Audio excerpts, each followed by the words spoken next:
Ngiye kubagezaho inkuru yihuse ngufi igaruka ku rupfu rwababaje abantu benshi. Ni urupfu rw'umukobwa muto cyane, umuvandimwe wa Miss Shanitah. Shanitah yabaye Miss East Africa, hanyuma murumuna we umukobwa waruretse kurangiza masters muri African Leadership University yitabye Imana mu ijoro ryakeye. Ni urupfu rwatunguye abantu kuko ntiyararwaye, yari ameze neza. Uyu umuvandimwe wa Shanitah, umunyana Shanitah, umuvandimwe wa Miss East Africa 2021 yitwa Chelsa Tona Uwanjye. Yari n'umuririmbyi muri Healing Worship Team. Ubu yabaye Healing Worship Ministry, ni imwe mu matsinda akomeye yubatse ibigwi hano mu Rwanda, by'umwihariko mu muziki wo kuramya no guhimbaza Imana. Uyu munyarwandakazi rero Chelsa yari umwe mu bagize iyo team, yari umwe mu baririmbyi bitanga banakunda ako kazi mu buryo bw'umwihariko, nk'uko perezida w'iyi team, w'iyi worship team, Healing Worship Team, yabitangarije inyarwanda.com. yababwiye yuko Chelsa yari umwe mu baririmbyi bitanga ndetse iteka bahoraga baharanira ko iyi korali yatera imbere, yagera kure nk'uko babyifuzaga mu murimo wo kuririmbira Imana. Izi ndirimbo muririmbira mu isi no mu ijuru mukazaziririmba. Yarayimazemo imyaka 5 nk'uko perezida wa Healing Worship Team cyangwa se Worship Ministry yabisobanuye. Yarayimazemo imyaka 5. Uyu perezida yitwa Kibonke, ngo benshi mu mu gice cy'imyidagaduro cyangwa se cy'umuziki wo kuramya no guhimbaza Imana bamuzi. Yavuze yuko mu minsi ya nyuma rwose, mu gihe yari atarava ku isi, yaharaniraga icyatuma we na bagenzi be bageza kure iyogezabutumwa bari bariyemeje biciye mu muziki wo kuramya no guhimbaza Imana. Hanyuma ku itariki ya mbere z'ukwa 11 uku nguku turimo mu 2024 nibwo uyu mukobwa witwa Tona Chelsa Uwanjye nibwo yizihije isabukuru y'amavuko. Ntibavuze imyaka ye, ariko mu bigaragara yari umukobwa muto cyane, yari umukobwa w'umujyambere, yari umukobwa ndetse ufite inzozi, kubera yuko yaraherutse kurangiza bachelor's degree. Nyuma yo kurangiza bachelor's degree akurikizaho masters muri African Leadership University. Akiyirangiza nibwo yari yatangiye kubaka izindi nzozi zidasanzwe, nk'uko yabibwiye inshuti ze ku isabukuru ku itariki ya mbere. Hari abamufeteye uwo munsi, hari abo yasangiye nabo.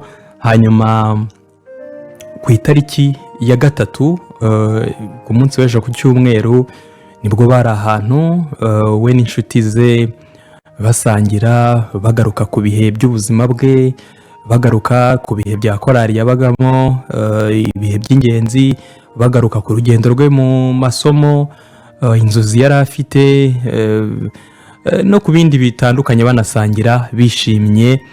Ndetse mu masaha cyangwa se mu gihe cya nyuma cy'uko biteguraga gutaha ngo bave aho hantu bari berekeze ku icumbi, Chelsa Tona yahagurutse muri bagenzi be, barimo baganira, abavamo gatoya ajya gukoresha ubwiherero. Agezeyo atindamo gatoya, bagira amakenga, bibaza icyamubayeho. Bamwe muri bo barahaguruka bamusangayo. Bakigerayo aho ngaho mu bwiherero, ni ahantu hatatangajwe, basanze yaguye mu bwiherero ashiramo umwuka.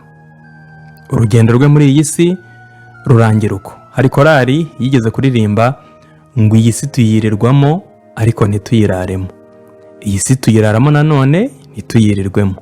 Ari wo nkurikiye, ntabwo uzi igihe uzagendera, niba uzaba ukitse imirimo, cyangwa se niba uzaba usoje akazi, cyangwa se niba uzaba uryamye mu masaha y'ijoro uruhutse, cyangwa se niba uzaba wagiye gusenga, cyangwa se niba uzaba urimo urakora ibyo usanzwe ukora umunsi ku munsi. Ari nayo mpamvu dushishikarizwa guhora turushaho kuba beza imbere y'Imana, kuba beza imbere y'Imana. apana imbere y'abantu. Kuba beza imbere y'abantu ntabwo bishoboka, ariko kuba beza imbere y'Imana birashoboka. Hanyuma bagiye kumureba aho ngaho, basanga nyine yashizemo, urugendo rwe rwarangiye, bagerageje kumukorera ubutabazi bw'ibanze, ako kanya ntibyakunda. Ku munsi we wo kwizihiza ibirori bya anniversaire, Chelsea aba aritahiye, Chelsea aba atuvuyemo, igihombo gikomeye ku muryango wa Miss Shanitah, by'umwihariko mu 2020 muri Gicurasi, umubyeyi we Subabyara yitabye Imana. Yaguye mu bitaro bya Faisal, nawe yarahamaze igihe aharwariye, yapfuye umwana we ataraba Miss East Africa. Gusa Shanitah umunyana akimara kwegukana ikamba rya Miss East Africa, yarituye papa we wasinziriye, yarituye papa we wamufashije kugera ku nzozi ze, kuko yaramushyigikiraga kuva yajya mu marushanwa, yaba amarushanwa yanyuzemo mu gihugu cy'u Rwanda ndetse n'irushanwa rya Miss East Africa yiteguraga kujyamo. Papa we icyo gihe akiri mu bitaro muri Faisal, marerezoma ntiyabona ibirori by'umukobwa we muri Tanzania, aho bamwambikiye ikamba. Mwibuke ko Miss Shanitah yahigitse abakobwa 12 yarahanganye nabo icyo gihe, nubwo urugendo rwe rwakurikiwe n'ibibazo n'induru byaturutse ku bihembo yari yaremerewe. Murabyibuka, byagiye bivuga kenshi hano mu itangazamakuru ryo mu Rwanda ndetse no muri Tanzania. Nyuma y'uko papa wabo yitabye Imana, Chelsea Tona nawe aratabarutse, aratashye, ndetse atashye akimara haciyemo umunsi umwe yizihije isabukuru. Mwabyumvise, ni nabwo yari mu birori byo kwizihiza uwo munsi mu buryo bwa nyabwo, ari kumwe n'inshuti ze.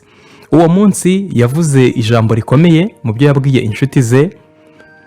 Ubwo yari kumwe n'inshuti ze, yakomezaga kubabwira ko agomba kuzifatanya na korali mu gihe yiteguraga kugenda ngo batahe. Nibwo urumva amaze kubabwira ati ngomba kuzifatanya na korali, byumvikana ko ari igitaramo biteguraga gukora, barimo bitegura ngo batahe, ubwo bazagere kuri za nzozi bifuza zo gufatanya na korali kwesa uwo muhigo w'igitaramo runaka bateganyaga kuzakora cyangwa se kuzitabira. Muri amasegonda abaragiye. Reka dukomeze umuryango wa Miss Shanitah, dukomeze Healing Worship Ministry, by'umwihariko mubuze umuntu w'ingenzi, mubuze umuririmbyi yagezemo akiri mutoya, nk'uko Kibonka yabisobanuye, yagezemo ari umukobwa ufite ishyaka ndetse unifuza yuko korali yabo yagera kure, ariko Nyagasani ashimye ko urugendo rwe rurangira muri ubu buryo. Nakababaro ku muryango, umuryango komere, inshuti ze zikomere, abo biganye bakomere, abo yamenye, abo yafashije, abo yagiriye neza, bose bakomere. Reka mbashimire, reka nshimire by'umwihariko buri muntu wese duhana ibitekerezo kuri iyi platform. Nshimire by'umwihariko umuntu wese udufasha gusangiza abandi ibi biganiro. Dushimire umuntu wese udufasha akaduha ibitekerezo byiza, ibitekerezo bitubwira biti mwabigenza gutya, mwakora iki, iki mwakireka, iki mwakigenza gutya. Burya uko niko kuba umuntu ku isi.